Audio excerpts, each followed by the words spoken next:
first, we'd like to thank five different groups, and the first one is Campus Activities Council and the Planning Committee for making this event happen. Also, we'd like to thank Office of Residential Life, also Math and Science alumni, and also COPE Initiative for making this event happen. As you may have known already, we have already 5 pre-selected questions, which you all have submitted. Also, some community members have already submitted. We will also be selecting 5 tweeted questions during the event. So if you haven't done so, you can do that now, or during the lecture, and also that will be selected at the end. So the 5 people who already have been selected will ask their questions in person towards the end of the lecture. And now, Yuka will tell you a little bit more about the emergency exit and the important stuff. Yeah, I'll be quick. So before we begin, we'd like to ask you to silence your cell phones and other electronic devices. Also, please refrain from recording and photography during this event. For your safety, please take a moment to locate the exit nearest to you. There are 4 exits at the top of the bleachers, and on the gym floor level, there's an exit on this side. And if you need any help, please ask those with big Ask Me buttons and for anything. And finally, please give a warm welcome for Chancellor Jackie Jones, who will introduce Mr. Bill Nye.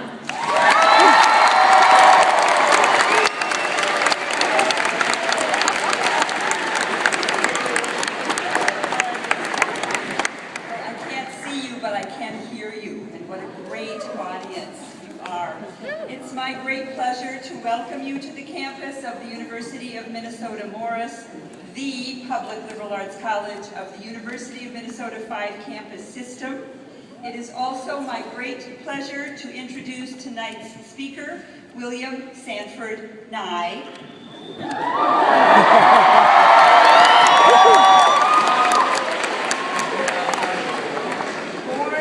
Born in the District of Columbia, educated at Cornell, a mechanical engineer by training, once employed by Boeing, and the winner of a Steve Martin stand-up comic look-alike competition. Seriously, I read that somewhere. He is William Bill Nye. He is Bill Nye, the science guy.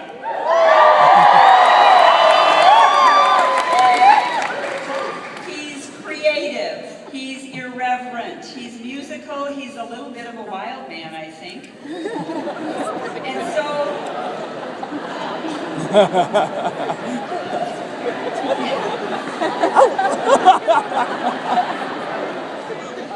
so in that spirit of creativity and irreverence, and in the spirit of the liberal arts, where science and poetry come together in compelling and mysterious ways, I wish to introduce him by way of a poem, a short poem, a limerick to be exact. Pay attention, it's got an audience participation part. You ready? There once was a man from DC who had wit, brains, and curiosity. He loved science, it seems, made his fans swoon and scream.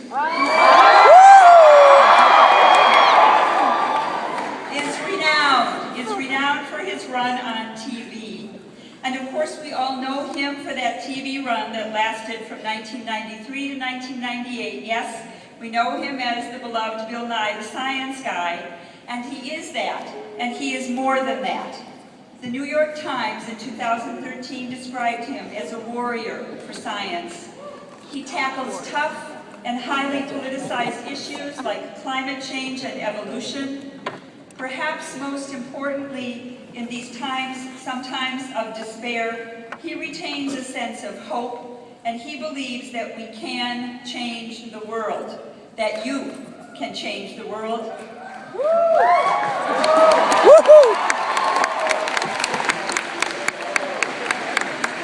He belongs here on this campus in Morris, where we think similarly. Science rules. Bill Nye rules. Please join me in welcoming him to the stage.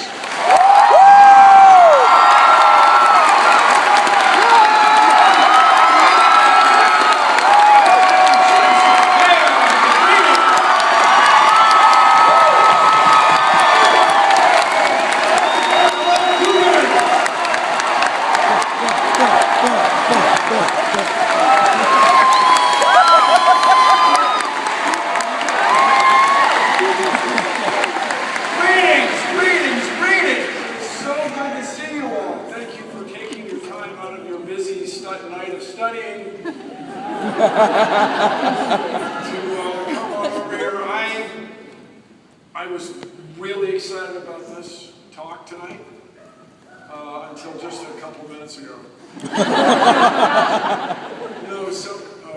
Somebody came up to me and said, "Is Bill Nye your real name?" I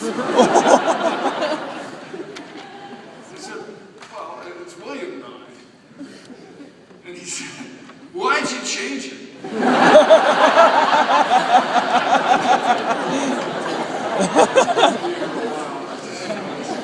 Hey, everybody, I love you more than life itself, so...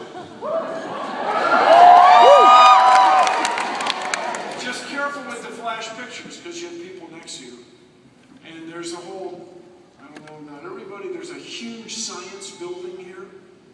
And we have this thing called the inverse square law, associated with how light propagates. If you have your camera in the back of the room, you're not going to really...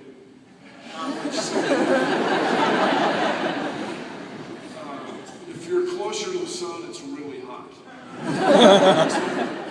But if you're where we are, it's just quite pleasant. So here's a picture of the Earth from space. And if you showed this to my grandfather, for example, he wouldn't believe it was real because there'd be too many clouds.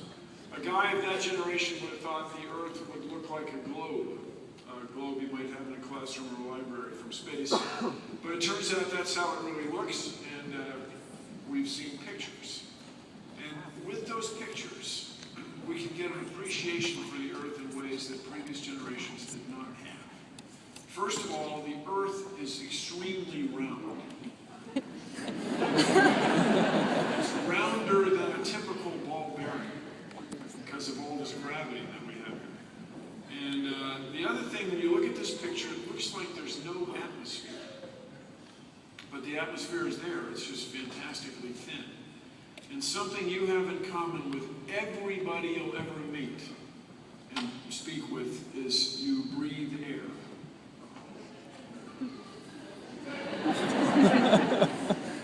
So Bill's a nickname.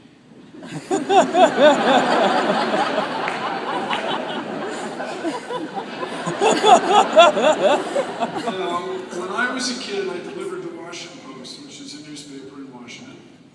And from time to time, they would run this story: insects which have been flying for some 350 million years defy the laws of aerodynamics. But that guy's here, it wasn't the same insect. It's an expression. And the bumblebee, considering size, shape, and wingspan, is an aerodynamic misfit and should be unable to fly. What are you going to do about it? Well, it's an interesting thing. I sat there, it's fascinating. I sat there on the azalea bushes, in front of the azalea bushes in my front yard. I was born to my parents, I guess.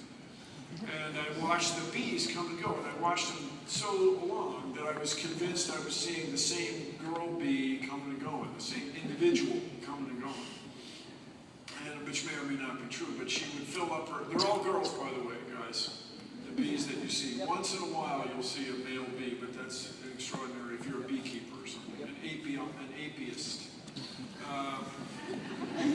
They stuff the pollen in their pollen baskets and they fly around, they can hover, they can go backwards, and really considering how big a bee body is, their wings are nothing. They're very small, and it is an interesting thing to me that bee flight wasn't really understood till my lifetime. It wasn't until just 10, 15 years ago people realized the bees get lift going down, and they turn their wings all the way over and get lift going back forward. I'm not qualified. I have bee wing sockets. I mean, it'd be cool, but everything would be different at that point. So, this little insight for little Bill really meant a lot to me, because I realized that not everything that grown-ups tell you is true, which is quite a striking insight. And I guarantee you guys there is something that you are absolutely sure of, that we all are absolutely sure of, that's just wrong.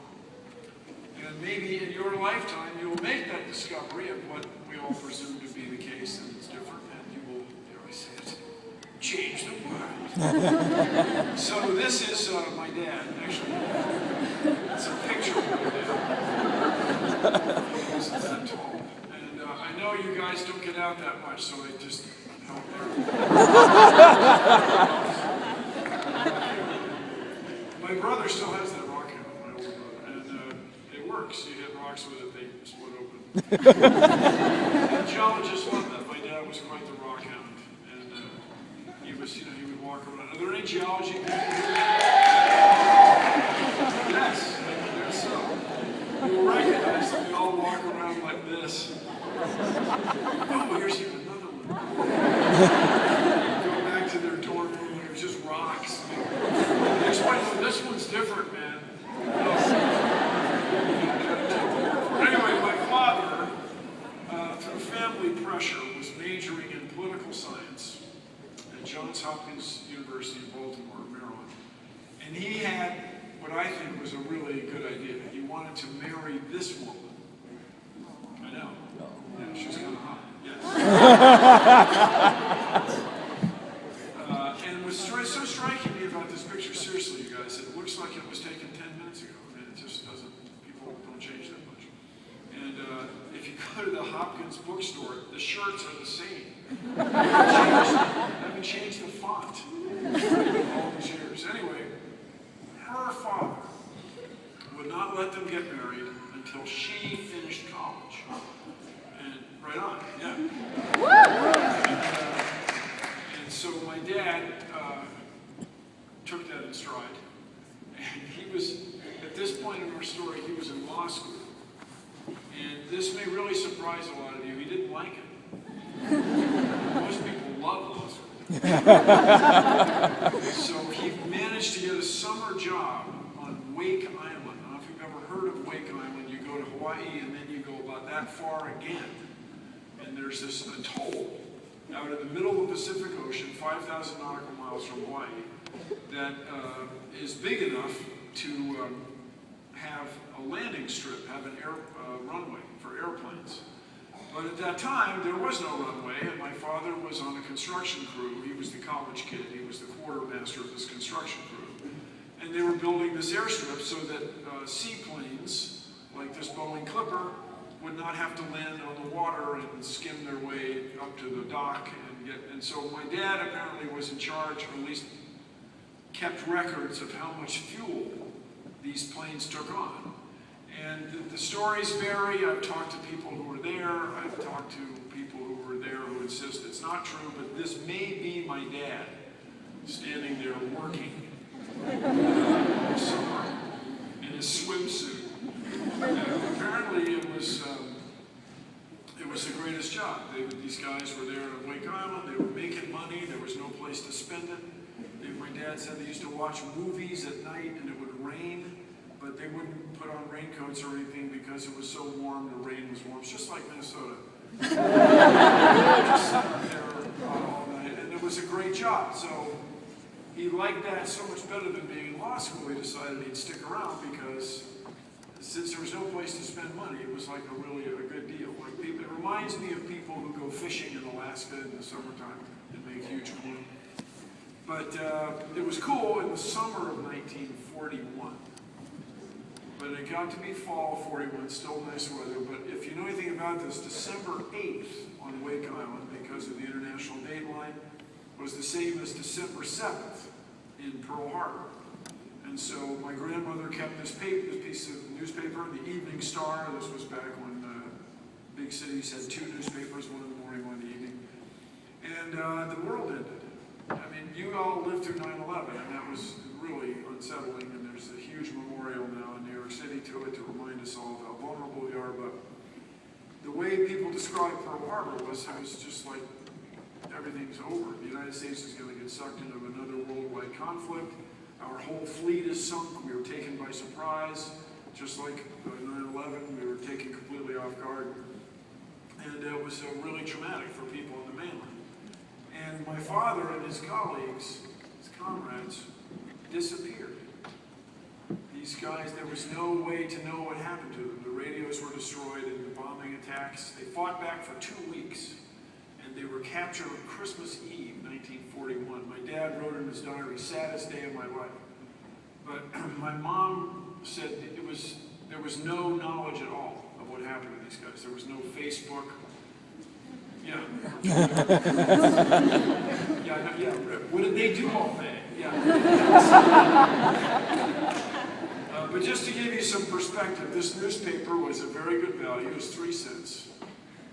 And the grown-ups will go on with you, the college kids. Back, when I was young, the holidays were important. Now it's all commercialized now. It's all Willie's. It's all to the store. But I just want you to notice that even then, below the fold of this newspaper, the world ended and 14 shopping days till Christmas. These funds for war bonds, which was how the government was raising money. It's generally regarded that the Allies outproduced the Axis powers. I mean, that sort of was the big thing. Just made more airplanes, more bombs, more uniforms, and so on. But meanwhile, my mom was graduated from college that spring, the spring of 1942, by the dumb luck of the universe. And she went to Goucher College. And we're going to a small liberal arts school. Goucher College is still there, but now it's co-ed. But back in the day, it was what they called the sister school to Johns Hopkins. And the dean of students, Dorothy Stimson, just happened to be the first cousin of the Secretary of War, Henry Stimson. Now, it's just interesting for me to note, everybody, it was called the Secretary of War. Like, we're not kidding. Now it's defense. So,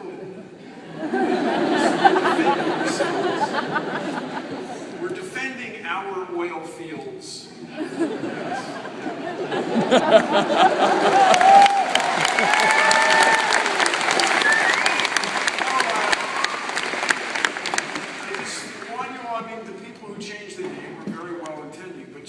I want everybody to stop and think, what would it be like if we went back to calling it, the same bunch of people, because everything just went back to calling it the Department of War.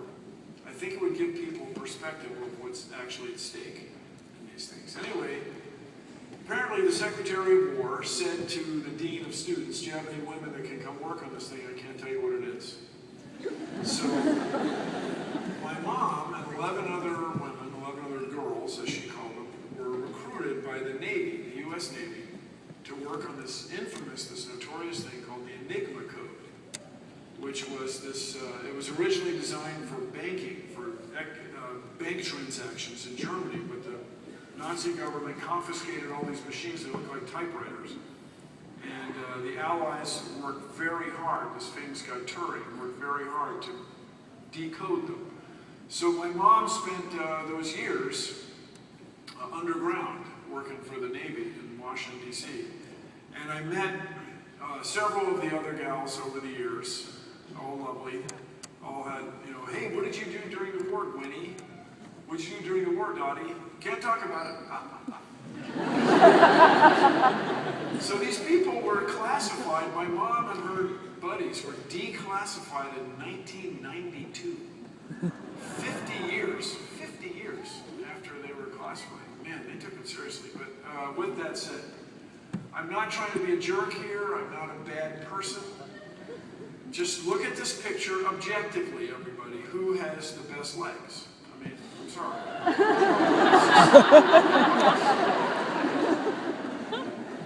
And that woman turned out to be my mom. So my dad lived through this thing. He came back 4 years later, 44 months, the longest of anybody from the U.S. in prison camp, made it back. And during prison camp, they had no electricity, or very seldom did they have electricity. So my father became fascinated with sundials. He apparently would put a shovel in the dirt and watch the shadow, and then he would remark to the Japanese guards, hey, you guys, it's kind of late in the afternoon, isn't it? Shouldn't we have something to eat? So he invented the sand dial, which I think you can see there. It's a sundial that you take to the beach so you don't have to get sand in your watch. Sundial, Dad, that's brilliant! It's like sundial, but it's just, wow, that is fantastic. You're going to make dozens of dollars. But it was something he did. And then he wrote articles for the Evening Star newspaper. But when he wrote a book about the sundials of where I grew up, sundials of Maryland, Virginia, that's when he was given a lifetime membership in the North American Sundial Society. Sure. Anyway, here's a page from his book. And should the reader ever find himself looking for sundials in the snow, the author would like to meet him. Dad, it's cloudy. There's snow. For crying out loud. There's no dialing to be dialed. But what he means is if you have the same monkey on your back, but the same problem, the same interest in sundials, we should hang out. I mean, if you ever go, are the accountants here? Any accounting majors? See, they won't even. They don't want to make any noise. How about any math majors? You know how much fun it is to foot a column, to write your little macro for your spreadsheet. You know what a party that is. Man, when you're with the sundial people, it is off the hook. It's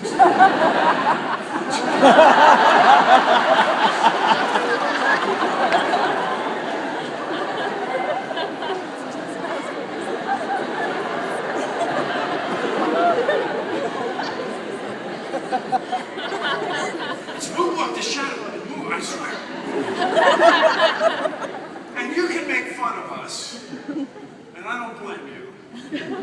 But I just want you to notice that by observing carefully the shadows of sundials, it changed the world. We have calendars, we have timekeeping. I will point out to you that our ability to reckon time has had a more significant effect on society than the wheel. Without our ability to reckon time, life would be pretty disorganized, and apparently it used to be. Just notice that you can go to the store, the bookstore, you can get a calendar with puppies. You can get a calendar with kittens. You can get a calendar with kittens and puppies. You can get scenic Minnesota. Yeah.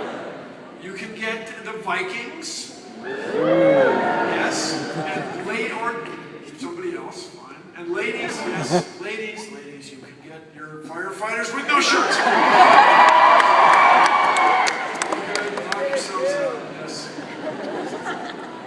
But whatever are the pictures in the calendar, whatever's in there, you trust that the calendar will be absolutely correct. It doesn't even occur to you that the days of the week aren't going to line up with the dates of the year. You take it for granted. We all do. Now, most of us have never done this. I encourage you to do it. Go outside at noon every day for a year and mark the position of the sun in the sky every day or every month or whenever you're of a mind.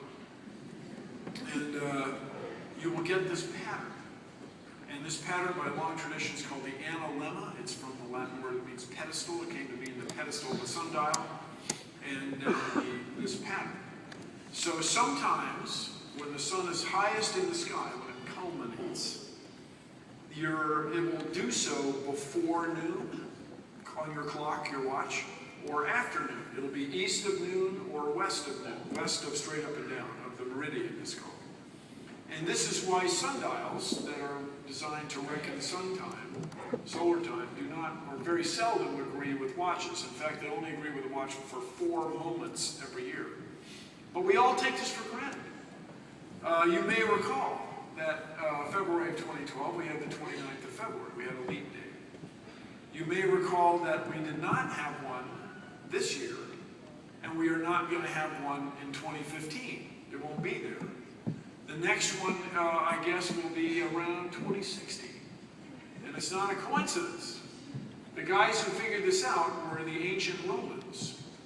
And this is a situation where the high priest, who had a gig in the Roman Empire, would reckon time kind of as he felt like it.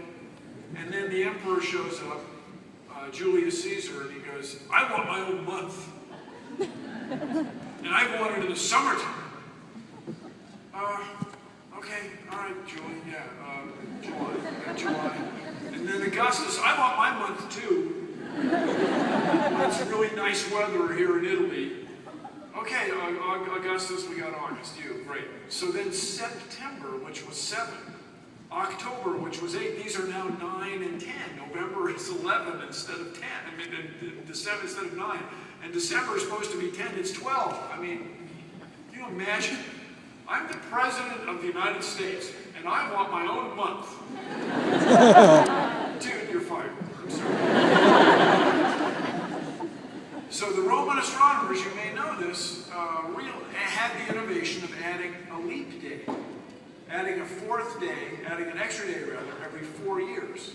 But they realized by watching the shadows of sundials that if you add a full day every 4 years, you're adding a little too much time. What we would now call about 11 minutes too much. And the high priest and these guys go, well, when's that going to be a problem? Well, in 1,500 years. Oh, forget it. Julie, Augustus, go party on. But as you may recall, when it got to be the 1500s, people started to notice that there was trouble. My dad told me to plant these soybeans when the sun was on this side of the hill. Sorry guys, there are places with hills.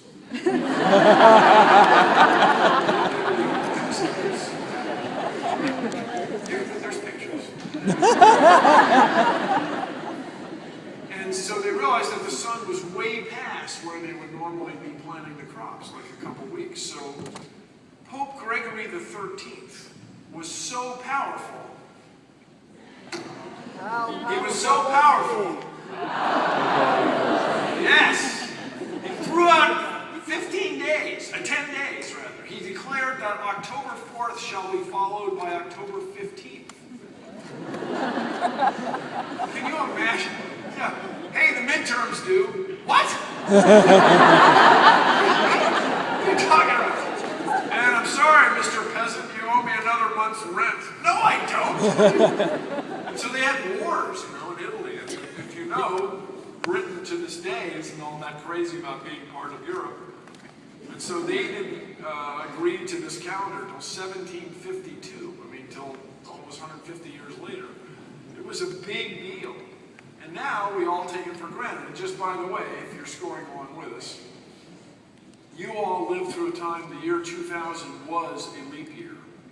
But the year 1900 was not a leap year. The year 2100, if any of you make it, will not be a leap year. 1900 was not, 1800 was not, 1700 was not, 1600 was. It has to be evenly divisible by number 400. And otherwise, there's no leap year at the century. And this plan turns out to be brilliant. Brilliant. The next correction will have to be around the year 3080. So if anybody wants to freeze himself, see what happened, kind of party we got. But that insight, with its extraordinary accuracy, was derived by watching the shadows of Styx. And that to me is just astonishing. I just wonder what we don't accomplish by not observing things carefully. Among my father's brilliant ideas was to turn the Washington Monument into a giant sundial. Yes, Dad, that's brilliant, yes. So there'd be these pads out on the National Mall. And then, there's a problem. In the wintertime, the shadow gets quite long.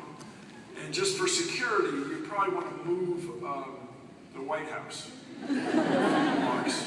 But I mean, that's worth it to the people in sundialing. I mean, anything should be done. Lights, flag poles, telephone pole. I mean, anything that sticks up really should be a sundial. Okay. Note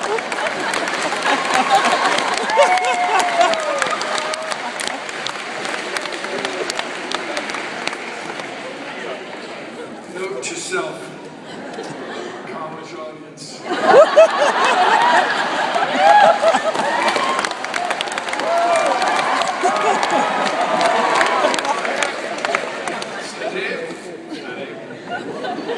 So what I want you to do, I think it's going to work pretty well over these screens out of the lights that are shining on me. Look at the base of the washing line, right there where the concrete apron is. And you can see that the shadow is gray. Oh, thank you, Bill. That's fantastic. But the shadow's not only gray. On a sunny day, the shadow is ever so slightly light blue. And that blue color comes from the Earth's sky. Now, most of us who are able-bodied, who have eyesight, can tell the difference between daylight and moonlight like that, no problem. That's daylight, that's moonlight, cool, cool. But most of us aren't really sure why it looks different. Can't quite put our finger. It's brighter, but it's also, on a sunny day, there's a little bit of this blue color that comes from the Earth's blue sky. Next time you're on the moon, for example, look at your shadow and you'll see it's stark. It's black. The shadow is black because they have no atmosphere on the moon, if there are any of them. And on the Earth, the shadow is gray because all this light is coming from the sky, and that light is blue. We did not have a word for this bluish tint in English, so I found myself compelled to make it up. Cirrulescence. Cirrulescence for the tinge of blue. Lovely. I haven't seen it yet in a crossword puzzle, but I'm watching. So we'd say the Earth's sky is cirrulescent. Okay, Bill, that's great. All right. So, when I was in college, everybody, during the disco era, it really was. I mean, people really did dance to that music. They really did. You might be kung fu fighting. You might be working your flashlight. You might be working the car wash, or you might just be doing the hustle. At this point. But this is the first picture that came back from Mars. The Viking missions. We're in Minnesota. The Viking mission started. We went on Mars, and what I find so amazing about these pictures, so striking, is that Mars is a place. I mean, if you were there and you were dressed properly, you just walk around, have a picnic and stuff. It's a camping trip, if you do this. You want to dress properly, you're going to want food and water, like, what's it, Tang? Spam. We're in Minnesota. I've been to the Spamily reunion. I've been there in Austin. But it's also, you guys, let me tell you, if you go to Mars, very important, you want to take something to breathe. Because they don't have any air. And you would notice that. You would notice that right away. Open the door. But there's a little more to it here in this picture. The sky on Mars was depicted, this picture went around the world. New York Times, Minneapolis Gazette, Papua New Guinea Journal, everywhere. And the sky on Mars was depicted as blue. But apparently, the engineers and scientists took about a day and a half. It was on July 4th, 1976, and they looked at these shadows, and they realized that they probably shouldn't look that way. Probably shouldn't have that cirrulescence. And, the guy said, well, the sky's blue. Well, because it's a planet. I know, dude, but it's like a different planet. So apparently the sky on Mars, if we had no sunshades on, would be more this color. And they looked at the color of the U.S. flag. That's great. And so what is that color? It's burnt orange. It's an ecru, an eggshell or something. It's, where they, at a department store, where they sell women's stockings. It's in the upper right on that. I don't wear women's stockings. I'm a huge fan.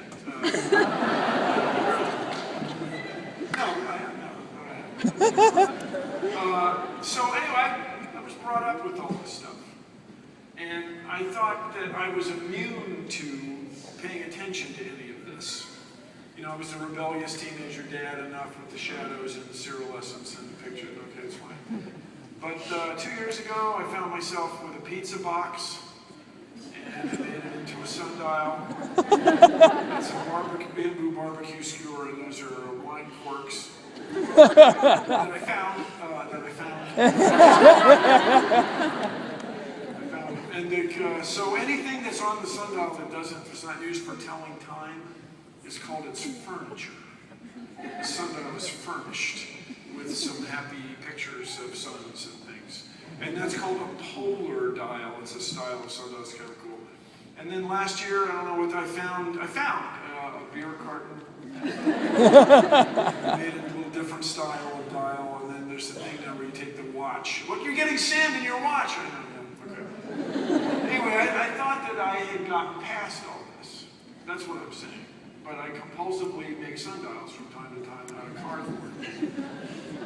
And so I was invited to a meeting at Cornell University, and they had the engineering drawings for the rovers that became the Spirit and Opportunity rovers. And if you don't know these, the Opportunity, Spirit is stuck, but Opportunity is still roving almost 11 years later. And those things were designed to run for 3 months. So it would be like buying a car with a 3-year warranty, never changing the oil, never greasing the fittings, never changing the tires, and never putting fuel in it, and having it running 120 years later. Those are your tax dollars at work. I was telling you. So anyway, I was in this meeting, and they had this thing. And it's great. It's a nice thing. It's a perfect thing.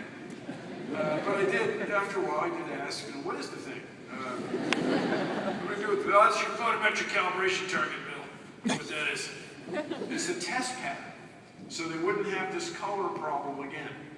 They wanted to get the colors right, so they have these coupons of silicone rubber that they cook, they bake, till the color stops fading, the pigments stabilize after a while. But they also had this metal post to cast a shadow.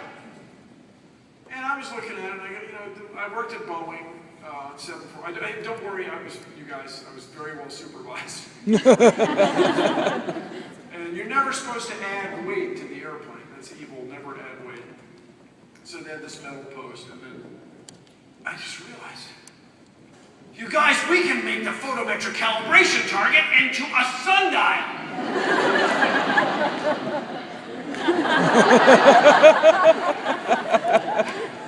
They're looking at me. No, it'll be cool. We can reckon time on another world. It'll be like those guys who speak Klingon. But it'll be real. Hey, did I hear whistling? Was that a woman whistling? A woman speaks Klingon? Wow. Wow. Yeah, school's different than when I was. But if you look at the shadow, this is in what's called the thermal vacuum chamber, TVAC. TVAC's what we call it. It's an oven. And it has a light bulb, real similar to the light bulb that you have in your oven. And if you look there at the shadow, you can see it has a yellowish quality.